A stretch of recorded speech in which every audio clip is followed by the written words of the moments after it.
नमस्कार। जो NET JRF की परीक्षाएं होती हैं उनमें एक बिल्कुल नया विषय हिंदू स्टडीज़ यानी कि हिंदू अध्ययन नज़र आने लगा है। ये हाल में ही जुड़ा विषय है और इसका नाम आपने इसलिए भी सुना होगा क्योंकि कुछ ही दिन पहले कई विश्वविद्यालयों में, विशेषकर दिल्ली विश्वविद्यालय में जब इसकी पढ़ाई शुरू हुई तो उसके कारण ये चर्चा में था।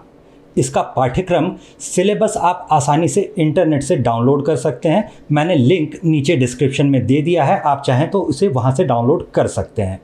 आप जैसे ही इसके पाठ्यक्रम पर एक नज़र डालेंगे तो आपका ध्यान जाएगा कि हिंदुओं के धर्म से संबंधित मूल बातें अगर सीखनी हो तो इस पाठ्यक्रम से अच्छा मार्गदर्शन मिल जाता है। क्या क्या पढ़ना ज़रूरी होगा ये पता चल जाता है।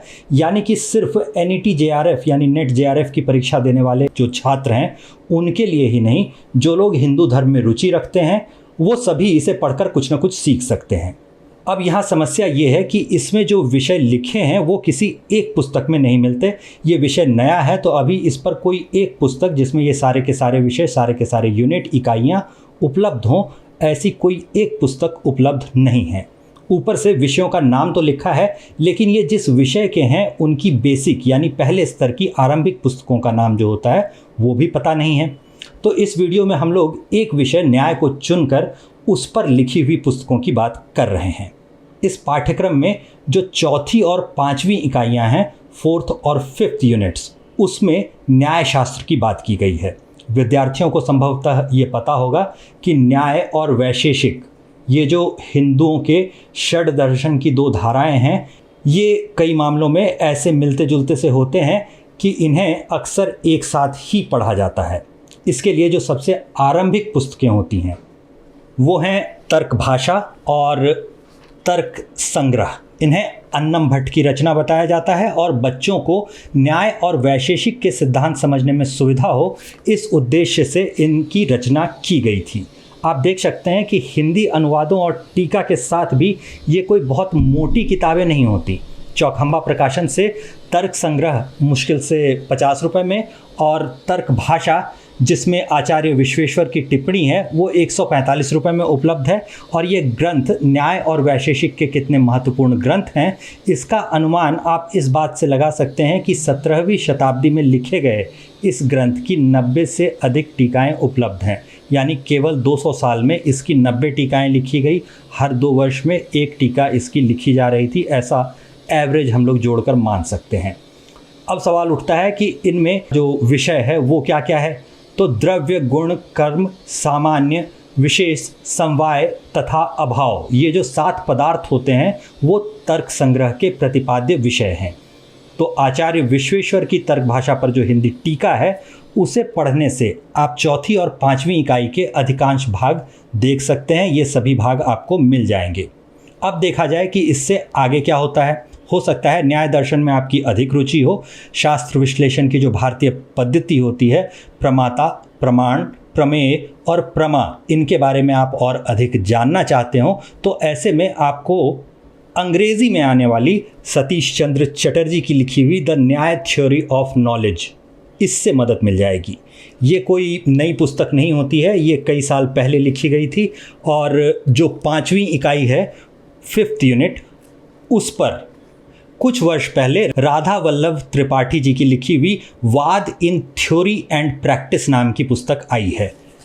इन विषयों की जानकारी के लिए आप इन किताबों को भी पढ़ सकते हैं, मतलब सतीश चंद्र चटर्जी की किताब भी और वाद थ्योरी एंड प्रैक्टिस। तो इन विषयों की जानकारी के लिए इन्हें भी पढ़ा जा सकता है। जैसा कि चौखंबा वाली पुस्तकों के साथ था वैसा इन पुस्तकों के साथ बिल्कुल नहीं है। न तो ये बहुत दुबली पतली सी पुस्तकें हैं, न ही इनका मूल्य बहुत कम है। अगर आप न्यायशास्त्र में विशेष जानकारी चाहते हैं तभी आपको इनकी आवश्यकता होगी, अन्यथा आप इन्हें किसी लाइब्रेरी से लेकर पढ़ सकते हैं। छात्रों के लिए तो ये विशेष तौर पर सुविधाजनक होगा कि लाइब्रेरी से इसे लेकर पढ़ लें।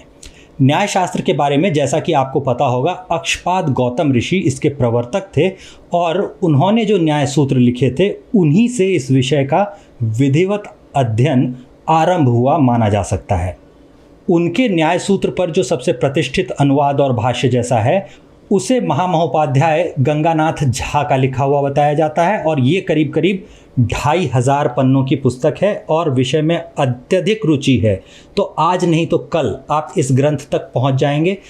ये ग्रंथ एक भाग में नहीं आता, ये 4 भाग का ग्रंथ है, 2500 पन्ने का है। और अगर आप केवल NET JRF की तैयारी कर रहे हैं तो तर्क संग्रह, तर्क भाषा आपके लिए पर्याप्त है और इन सभी ग्रंथों पर खर्च करने लायक पैसे जुटाना भी किसी विद्यार्थी के लिए मुश्किल होगा।